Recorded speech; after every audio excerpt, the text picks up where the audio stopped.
Welcome to Travel Chicks, where we talk travel, transformation, and inspiration. My name's Melissa. I'm the founder of Travel Chicks, and I want to let you know that it may be me, it may be one of our other travel chicks, but welcome on board this adventure. Please, if you love what you hear, like it. Leave a review and share this with your friends. We need to inspire more people to create their own travel story. Welcome to another episode of Travel Talk, where we talk all things travel, transformation, and inspiration. Today, I am super excited because we have had so many people reach out to us inquiring about river cruising. And today's guest is Shauna Carter. Welcome, Shauna, to the show. Hello. Thanks for having me on today. And Shauna is from AMA Waterways. Now, if I got to say this before we begin, if you enjoy listening and hearing all about river cruises and you want to stay in touch with us, please make sure to hit the like or subscribe button and even share this episode with a friend.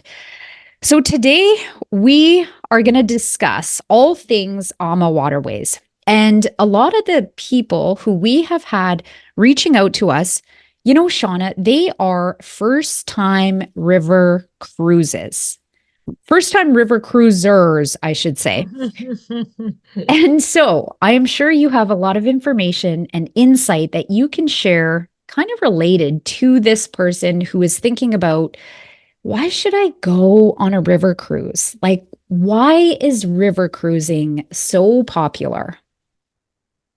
Well, to start with, I think we've just seen this huge surge in people looking for river cruising, especially post-COVID, where people were starting to look at different ways to travel and in a more small, intimate environment. But in general, I think river cruising has become so popular because people are looking for a more cultural or historical experience. These are not beach destinations. These are really immersive, in the destination. You don't spend all your time cruising, of course, because the point is really to be in the heart of these beautiful little, cities and towns along the river. And what I really love too is that you can come over to whichever country it is you're going to cruise through and get on board these beautiful small ships. And really, you double your leisure time because you are not spending your time trying to find where you're staying, where you're going, where are we going to eat, how do we get from this point to that point. You come on board these beautiful ships, you unpack once, and now we're on our way. And these cruises could be anywhere from 7 nights to 14 nights. If you're doing back-to-backs, it could be even longer. And it's, just a lovely way to travel. You can see in this photo here, we're in the small, small town of Dürnstein on the Danube, and the water is very calm. And so, you're never dealing with water issues either, which is kind of nice in the sense of everything's very calm. And also you have the scenery unfolding, as we're cruising along on either side of the river. These rivers aren't extremely wide. You've always got, scenery on this side, on that side. You can get up on that beautiful sun deck and just take in the view. But really, at the end of the day, it's about being in the destination. And so we'll just come up and dock. Sometimes we're overnight. Sometimes we're there for the morning or the afternoon. Mm-hmm. On some days, we might go to 2 or 3 different places. It really depends on the itinerary you're sailing on. But you can see here in the photo as well, the ships are really long and narrow and they're not very tall. We're always transiting through locks and we have to get under many, many bridges.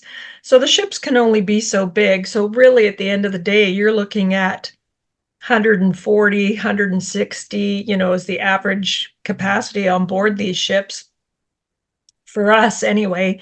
And so really small, intimate. You have beautiful dining. You have lots of amenities on board.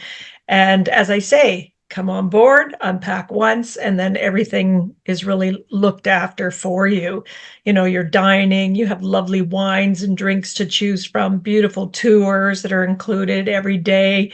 And you just get to spend your time being immersed in these areas and being, you know, as busy as you want or as relaxed as you want. It's really, you know, up to you how busy you make your vacation. Mm-hmm. And is there on board? I know each ship is different in what they offer. On board, is there typically kind of like one main restaurant that people always gather and that's where all the meals are served? Well, typically on our ships, and the majority of our ships are similar. You're going to see, like in this photo here of the AMA Christina, this is on the Rhone in France, and they're called twin balcony ships, and they're all fairly similar, but we do have a few others that are a little bit different, a little bit smaller. But in terms of dining, when you come on board, we have the forward lounge area and a beautiful coffee station where you can get, you know, all your cappuccinos and your lattes and tea and what have you. That's 24/7. It's always available, complimentary, of course. And in the forward lounge in the daytime, you can have tapas if you're feeling a little hungry. Usually we have afternoon tea. In the evening after entertainment, maybe some dancing or listening to some music or just, you know, hanging in the lounge. We'll have late night snacks in there. But when it comes to breakfast and lunch, we have a beautiful dining room. You can sort of, if you follow my cursor, you can see the dining rooms down here. These are all your staterooms. This is your lounge and this is your dining room. So the dining room is open for breakfast and lunch. And we have buffets at breakfast, and then we have a full menu as well. And you can certainly say, I just want poached eggs and toast or what have you. So you've got lots of variety. If you don't like to sit down in the dining room for breakfast, you can be up in the lounge. There's, you know, a light version of breakfast up there. You can get some hot things, but also pastries and fruit and such, yogurt. Um, and then at lunch, beautiful menu there. And again, a light version in the lounge. But when it comes to dinner, we have our gorgeous dining room. On most ships are two side wine rooms, which are venues in the dining room. And you have a beautiful sit down dinner, 5 course. It changes every day. There's lots of selection from fish, meat, poultry, vegetarian. If people are celiac, we can cater to that as well, or other dietary needs. So we don't have a buffet so much at dinner or another venue in the lounge. Dinner is always in the dining room, but we do have the beautiful chef's table as well. That's a complimentary tasting experience, which is a really nice thing for our guests to have to enjoy one night of the cruise. Okay. And you did touch on this a little bit, but just so people are aware, you know, there's a lot of people with dietary restrictions. And so, am I correct in saying that that should never be a hindrance for somebody because AMA most likely can cater to these types of people? When it comes to Europe, it is not a problem at all. If you're a vegetarian, if you're celiac, gluten-free, low salt, diabetic, what have you, it's not a problem at all. You would be notifying our reservations department through Melissa, of course. And then when the guests get on board the ship, the maitre d' has a full conversation with them, lets them know what they can have on the menu, what's available to them. All our baked goods there's lots of gluten-free varieties as well. When you get into some of the more exotic destinations, it gets a little harder for celiac, but most dietary needs can be met. But when it comes to Europe, it's not a problem with us at all. We can cater. The only thing we don't have is kosher dining because we don't have a secondary galley or kitchen area to prepare. Okay.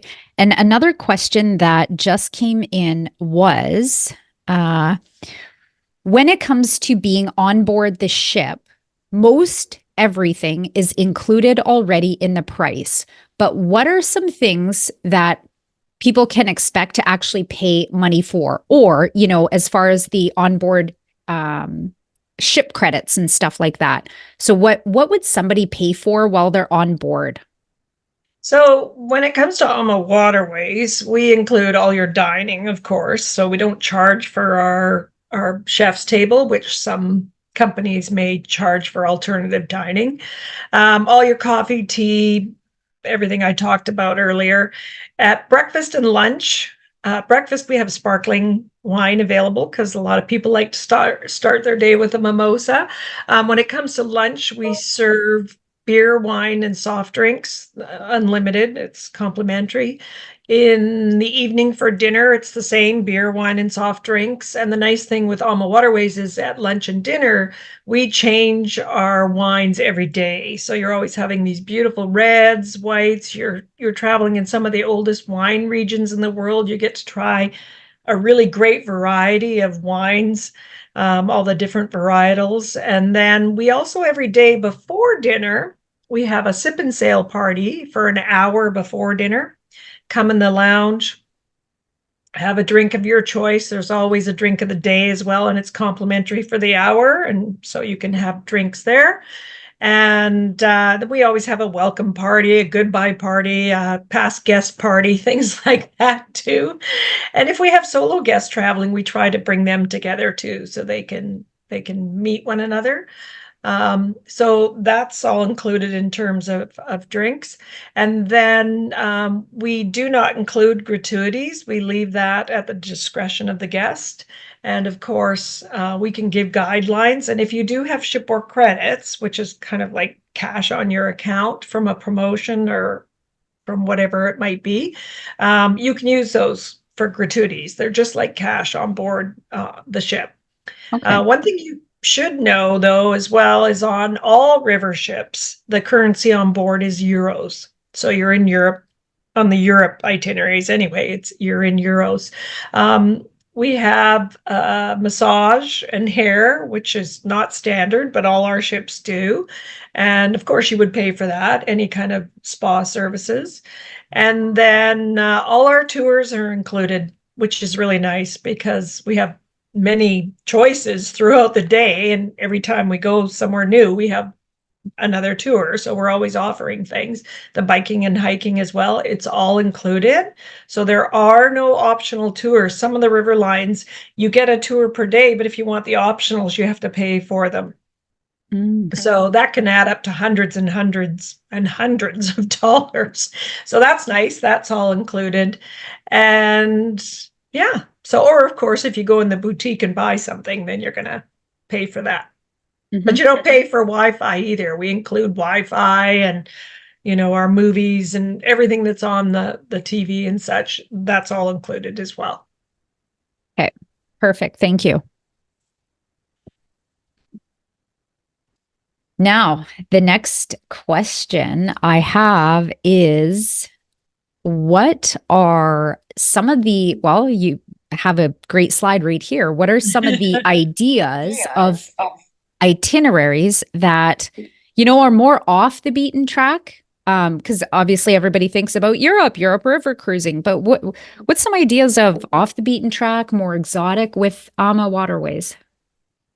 Well, I'll just kind of go through because we're talking a little bit as well about people who have never had a river cruise experience.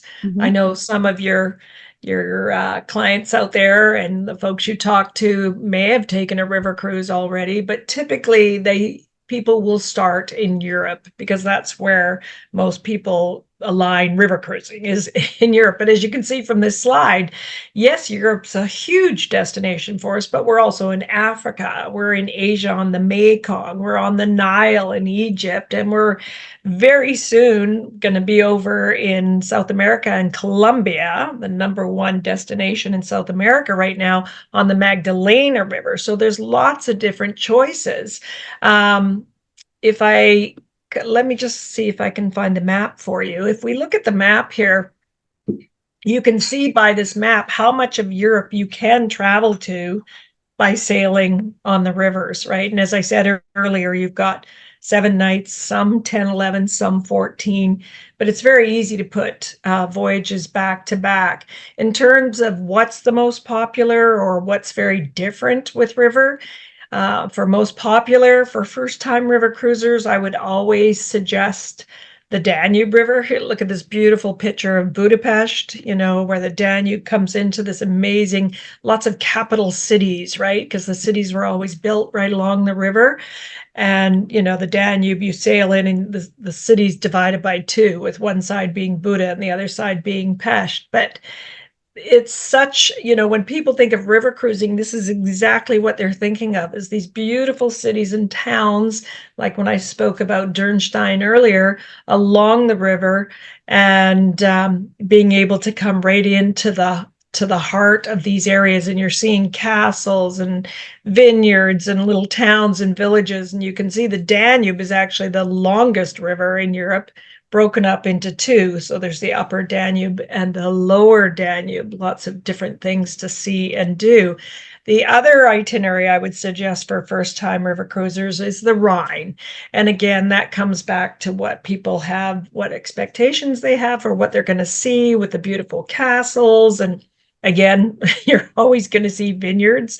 Wine's a very, popular thing in Europe, and there's wine areas all over Europe.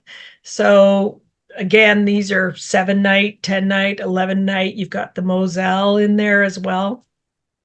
So the Rhine, the Main, and the Moselle in this beautiful area, and Germany and France and Switzerland, Austria, Hungary. These are all really, really popular areas for river cruising.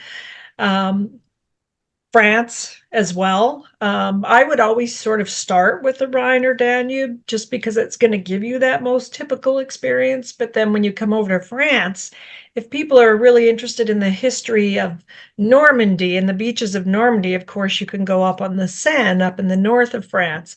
And if they're wine lovers, you have some of the, greatest wine regions in the world in France, with Bordeaux and the Rhone, and then up on the Saône as well with, Burgundy Beaujolais area, Châteauneuf-du-Pape, you've got Côte du Rhône, and, of course, the king of wines, Bordeaux.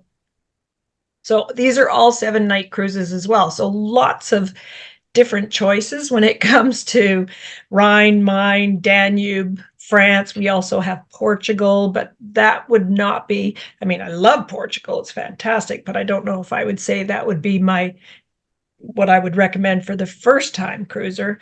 And then, of course, we're there at all different seasons as well, because you have summertime on these rivers, you have spring, fall, and then Christmas markets, which are such fun. It's a very magical time to come over to Europe, see the markets. There's something about putting on your warm woolies and going out through the markets, coming back, having a glühwein or a hot cocoa or what have you, and the ships are all decorated. So if you are trying to get away at that time of year, it's beautiful. And the Rhine, the Main, up in Holland, on the Rhone, Portugal, they all have Christmas cruises and Christmas market cruises. So you've got lots of choices there.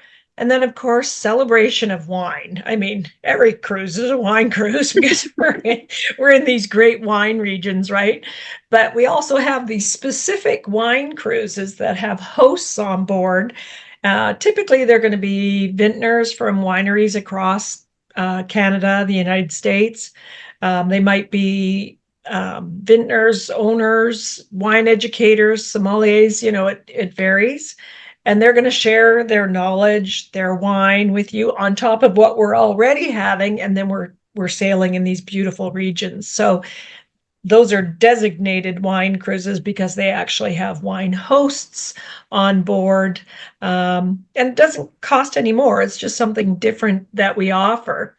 And here you can see, trying wines and such. That happens to be in Normandy, which is not wine country. It's more apple, calvados, that, region. But when it comes, you were mentioning too, off the beaten path, so to speak, what you can do, because people don't think sometimes about these areas for river cruising, and they really want to come in and explore these countries in a very safe, comfortable environment.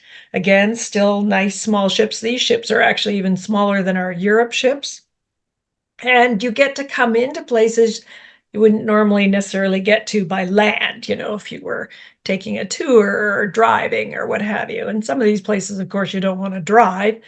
But the Mekong River in Vietnam and Cambodia remains one of my very favorites. The Mekong's the sixth longest river in the world, and it's a 7-night cruise, and then you have a beautiful land package you can add on to it, so you can see Ho Chi Minh City and Siem Reap, where those gorgeous temples are, and up to Hanoi and Halong Bay and such. So that you've got lots of flexibility here with this program, where you could definitely do the 7-night river cruise, but you can add on these beautiful land packages.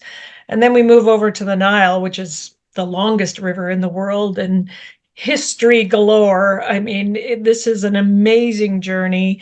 And we do spend time in Cairo as well, the city of Cairo, which is 22 million people, but you kind of have to go there to understand Cairo and see the pyramids and see the Sphinx and just, see it all. And then you come down on to the lower part of the Nile there. We're at Luxor to Aswan. You sail along this very quiet, beautiful part of Egypt, and temples, and I mean, the history is so overwhelming, and you have Egyptologists with you who know everything about it.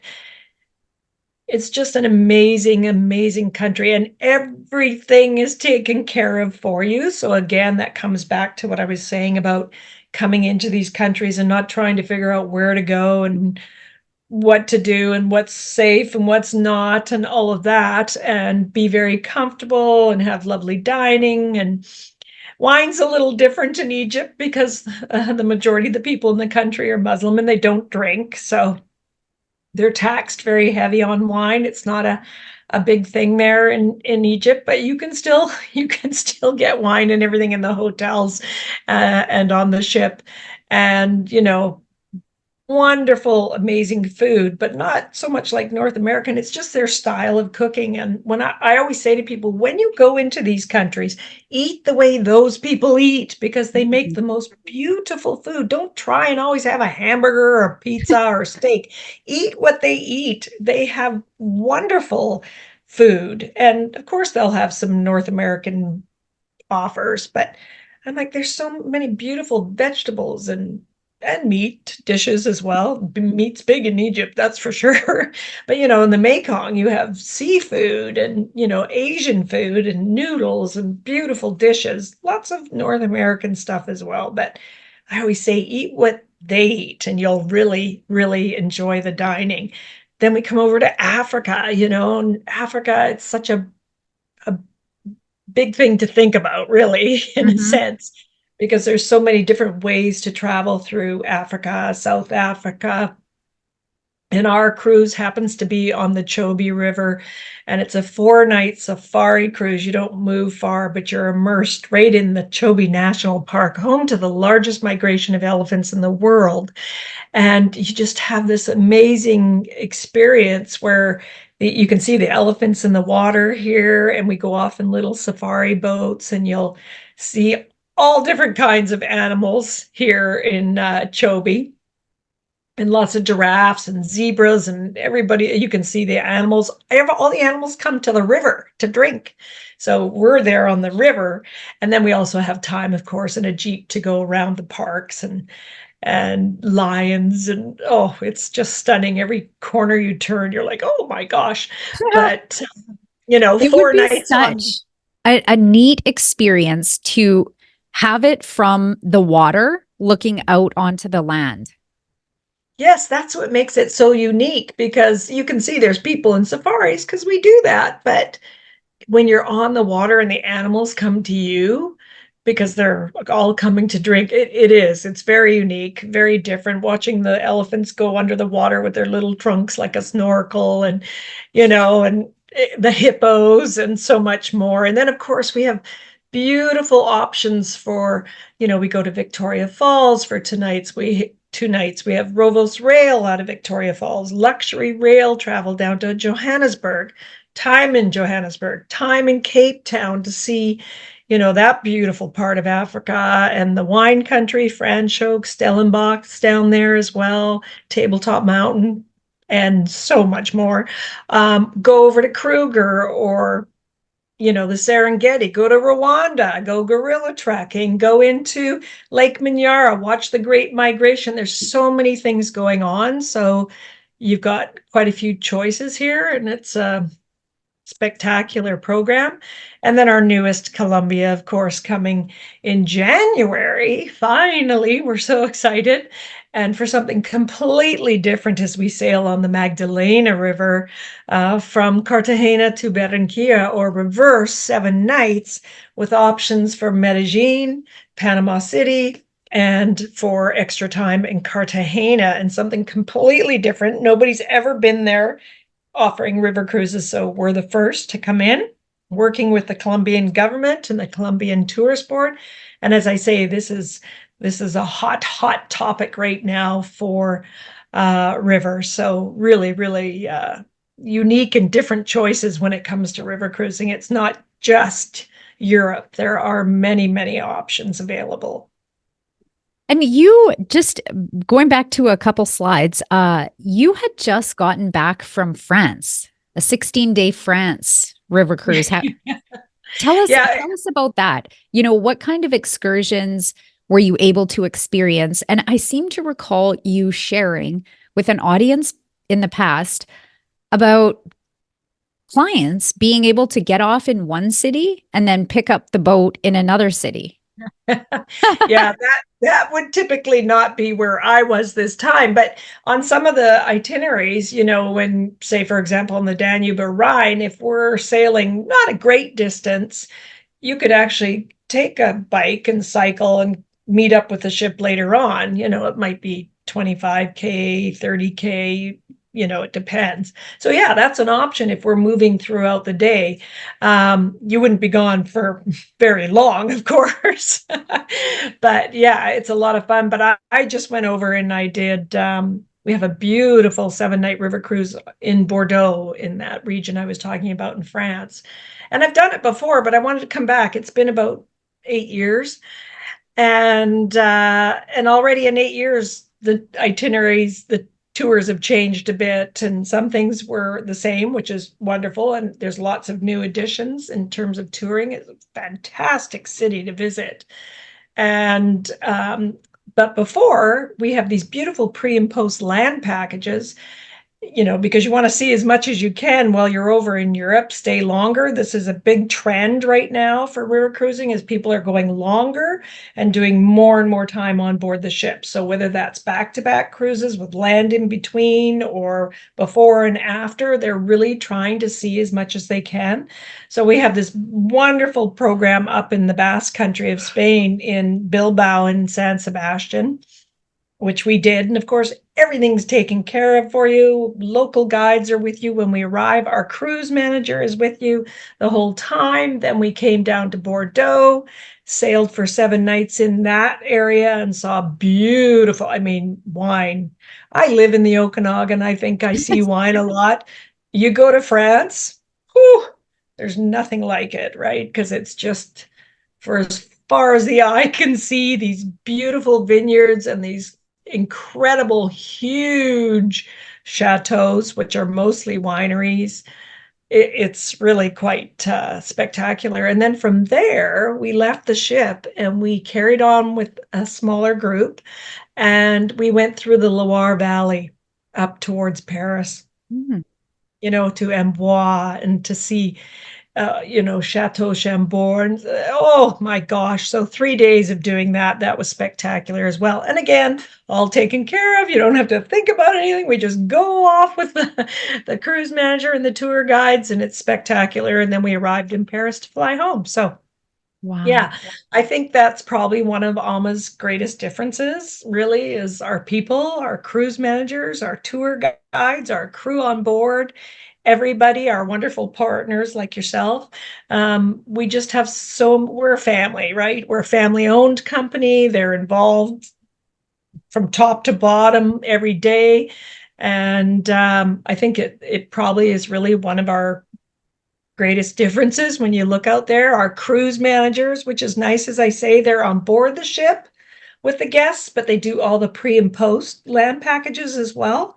So you're just always with AMA Waterways, which is really nice. And then local tour guides wherever we go. So you're just always looked after. Quality and service, of course, very important, but it does make a difference. And I think again, that's a lot of the awards we win are for that. We were talking earlier about our beautiful dining and all the choices you have on board. And this is a look at our chef's table there that I was talking about. The sip and sail party, which is always fun. Great way to end the day, talk about the touring, where you've been, getting ready to go to dinner. You can take a drink to your room, up to the sun deck, sit in the lounge, what have you. The other thing I'll mention too, Melissa, is that if people are going anywhere where they're buying beer and wine and such, because it's fantastic, regions we visit, you Mhm. can bring wine on board the ship. You can bring it to the dining room. We'll open it, cork it, store it, pour it, what have you. We don't have a charge for that. I always say drink our wine and save yours, but people can definitely do that. And if they also want to bring hard liquor on board, they can do that and keep it in their stateroom. So that's a little different than ocean cruising, because you typically can't do that. So it is really nice that way as well. And then I mentioned the shore excursions, when it comes down to what's included every day that we talked about a little earlier. We have these beautiful tours that might be walking, they might be hiking, biking, but the nice thing is we have local guides that come to the ship. They're the experts of the places that we're visiting, and they're going to tell you all about these areas that we're visiting. But we keep the groups nice and small, and we have different activity levels. So gentle walking, regular walking, active walking, late risers. So you've got a variety of tour choices when it comes to walking. Biking, our bikes are always with us, and we have guides that go with you on the biking. Or, as we talked about, Melissa, you can take the bikes and go biking on your own. We have helmets and locks. Very easy going biking. You're not going up massive hills and cycling for 80K. It's very gentle bike riding, and that's very common through Europe, and especially along the river. When we're sailing, you'll see people cycling all the time along the river bike paths, right? We have some incredible exclusive experiences too, like our Oktoberfest in Vilshofen on the Danube, which doesn't have to be October. It can be all year round, and castle visits and such. And then I did talk about the land packages where you are able to extend your time and see more. Like, people, obviously there's lots of beautiful cities that are close to where we're going to. For example, Lake Como, which is in Italy, and we don't sail in Italy, but we do sail on the Rhine into Switzerland to Basel, which is very close to Lake Como. So we take you over the mountains and into Lake Como. Or if you go to Egypt, you can go to Petra and Jordan, or go to Prague and see that beautiful city. Paris, that's Mont Saint Michel that you're seeing in the top picture there, off of in the Normandy region. So you can do the Seine cruise and go there and see St. Malo and all the things. So many different land packages. And this is not just a hotel stay. This is a full-on package with breakfast. You have the cruise manager with you. You have your local tour guides. We do all the transferring, the porterage of your luggage. So it is a true full package, and you can choose to take it or not take it. It's up to you. But we have so many different choices. And then coming back to the ship, again, when I was saying people can be as busy or as relaxed as they like. And, we have all those tours. We have a wellness host on board. They're doing classes. Every morning I was doing classes up on the sun deck with the Bordeaux scenery around me, right? And there I am doing yoga, not always very well, but I was up there. And it's a great way to start your day, especially if you've been out biking the day before and you get to stretch. They have stretching classes and things. And even on the Alma Magna, our signature ship in the Danube, we have a full-size regulation pickleball court. So only this ship because of her size. She's a little different because she's bigger, but these are the wonderful things that are available. Beautiful staterooms. You've got choices of different staterooms from balconies to window to connecting suites, triple and quads, what have you. And of course, that's what Melissa's for, to help you determine what kind of stateroom works best for you. But it's really more about choice of size and how you like to travel than the view, because the view is always going to be on the top sun deck or ashore or in the forward area, because you want to see both sides of the river.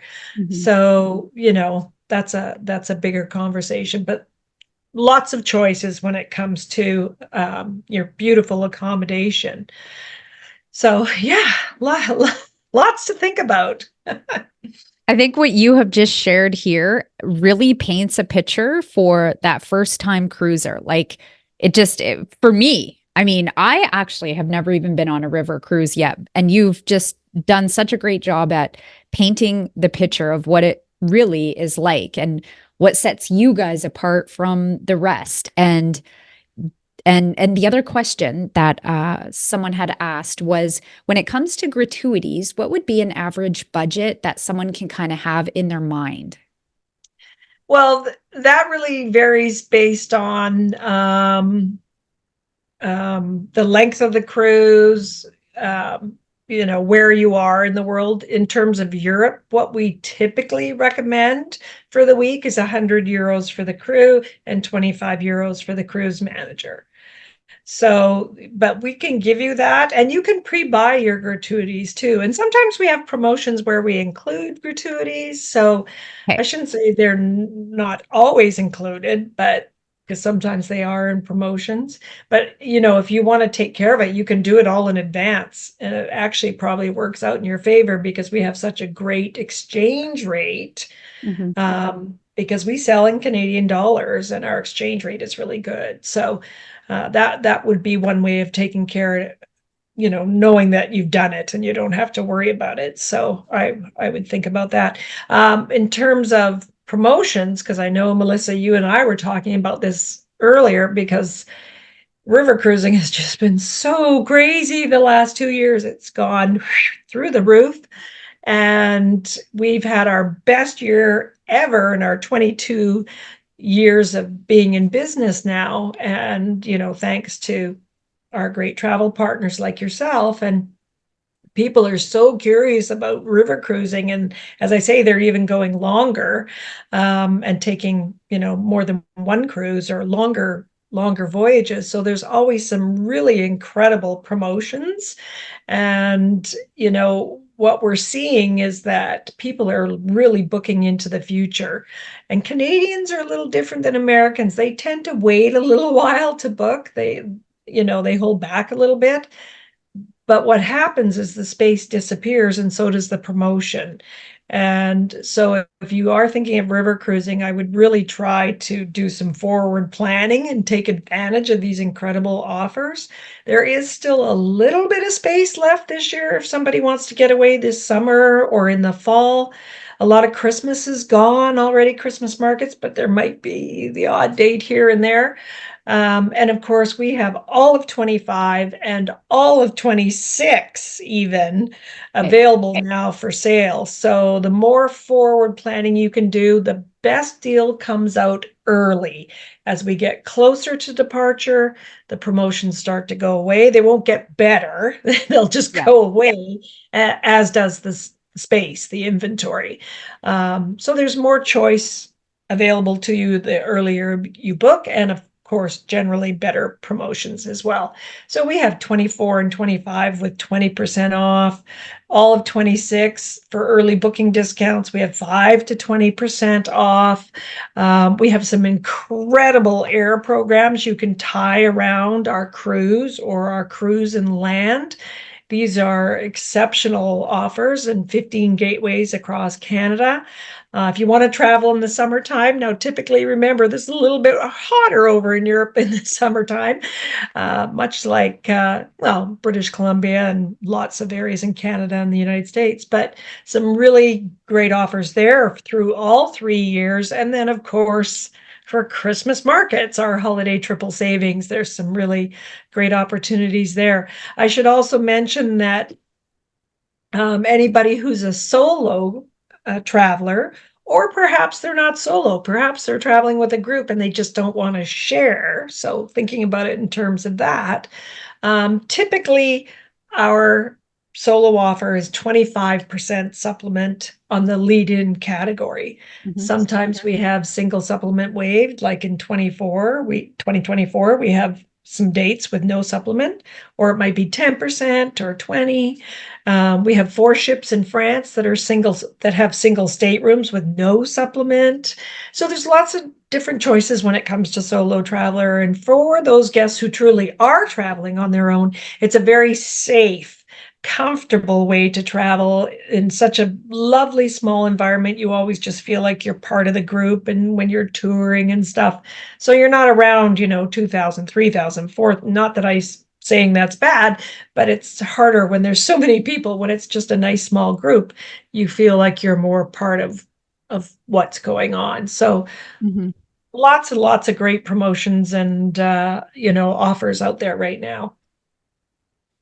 Wow, that is amazing. Thank you so much for sharing all this wonderful insight and your experience into what it's like cruising with AMA Waterways. I do want to note, if you are interested in any of these itineraries, you can certainly reach out directly, info@travelchicks.ca, and one of our Travel Chicks agents can help you plan these incredible journeys. And in conclusion, to wrap things up, Shauna, can you just share what you think? I know every season is different, every traveler is different in what they're looking for, but in closing, if we're thinking about 2025 river cruises for the first time, what month would you recommend would be a great month to do a river cruise? Oh, okay. That's a big question because there's 4 seasons and they all offer very wonderful different experiences. But in terms of, you're coming for the first time into Europe, obviously you want to be able to do as much as possible outside, right? And really take advantage of the hiking and the biking and the walking and just spending time. There's nothing better than being up on the sun deck, regardless of the season, but especially when it's warmer, to sit out and enjoy the view and the late night sunshine and such. So May is lovely, May, June.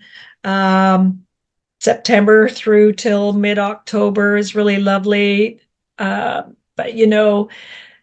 I like that because you can really take in so much more, and it's lovely to get away, especially when we've had a winter season in Canada. And so that would be really, really nice. But you can really come into these areas at different times of year. The summer is going to be busier and hotter. That's just, the way it is. Doesn't mean you won't have a great time, but it is a little different. However, you get some really good pricing, because the most expensive time to river cruise is probably May, June, September, October, for the very reasons that I just said. It's a really great time to go. But Christmas is lovely. If you're looking for a winter getaway, it's so magical and fun to be at the markets and see the countries and, so it is winter though. And then in the spring, you might get a little rain. In the fall, you've got the changing colors. So, oh gosh, but still May, June, September, October are typically the 4 most popular months to come into Europe. Now for the exotic destinations, that's a little bit different, but, and of course you can have that conversation with Melissa, but for Europe, that's what I would recommend. Awesome. Well, Shauna, thank you for your time. And thank you, everybody, for tuning in. And like I said, if you have any questions, please feel free to reach out at info@travelchicks.ca.